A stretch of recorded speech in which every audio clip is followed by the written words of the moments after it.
সেক্ষেত্রেও নতুন করে একটা আশঙ্কা সৃষ্টি হয়েছে।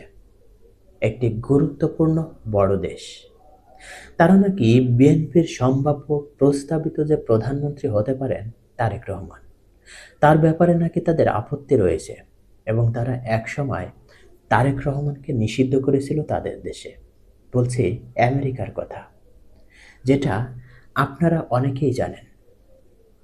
এবং তারেক রহমান সম্পর্কে জঙ্গি আশ্রয়নে, পৃষ্ঠপোষকতা সহ দুর্নীতির সঙ্গে সম্পৃক্ত এ জাতীয় অভিযোগে নাকি তার বিরুদ্ধে স্যাংশন দিয়েছিল।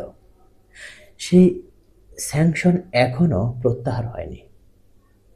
সেই দেশটি কিন্তু শেখ হাসিনার বিরুদ্ধে আন্দোলনে কলকাঠি নেড়েছিল। এটা ভারতীয় একটি পত্রিকা সহ বিভিন্ন বিদেশি গণমাধ্যমে এগুলো বেরিয়ে আসছে।